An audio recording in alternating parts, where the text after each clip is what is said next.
Assalamualaikum warahmatullahi wabarakatuh. Perkenalkan, kami dari kelompok 1 ingin mempresentasikan hasil diskusi kami sebelumnya. Perkenalkan, nama saya Rizky Aditya. Nama saya Esa Damayanti dulu. Nama saya Atika Eslau.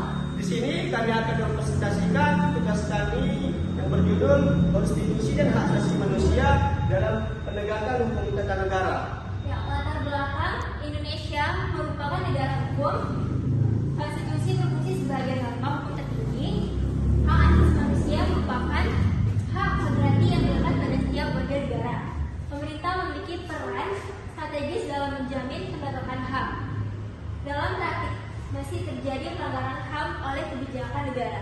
Rumusan masalah, bagaimana hubungan antara konstitusi dan HAM dalam hukum tata negara, dan bagaimana peran pemerintahan dalam penegakan hukum tata negara yang berorientasi pada HAM. Tujuan penelitian: menganalisis hubungan antara konstitusi dan HAM, mengkaji peran pemerintah dalam penegakan hukum tata negara, mengidentifikasi tantangan penegakan HAM dalam praktik ketatanegaraan. Metode penelitian hukum yuridis normatif, pendekatan perundang-undangan, konseptual, historis, analisis kualitatif terhadap bahan hukum.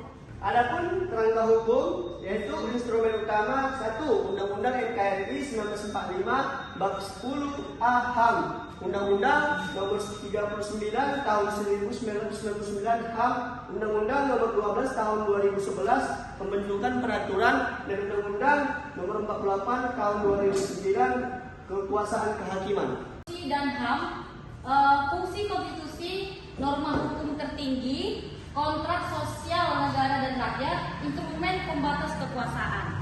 Adapun peran pemerintah berkewajiban menghormati HAM, melindungi HAM, memenuhi HAM, dan melalui kebijakan publik pelaksanaan undang-undang, pengawasan aparat negara. Adapun tantangan praktis, yaitu penyalahgunaan kewenangan, kebijakan diskriminatif, lemahnya kontrol konstitusional, minimnya perspektif HAM dalam regulasi. Dalam konstitusi HAM, temuan utama menegakkan hukum harus berbasis konstitusi. Kebijakan yang inkonstitusional berpotensi melanggar HAM. Komitmen politik pemerintah menentukan efektivitas hukum. Akhir adalah kesimpulan. Konstitusi dan HAM merupakan satu kesatuan yang menjadi dasar penegakan hukum tata negara. Pemerintah berperan sebagai aktor kunci dalam menjamin selindungan HAM. Karena negara hukum yang demokratis, hukum dapat terwujud melalui penghormatan terhadap hak asasi manusia. Sampai sini sajalah presentasi kami, lebih dan kurangnya kami mohon maaf. Assalamualaikum warahmatullahi wabarakatuh.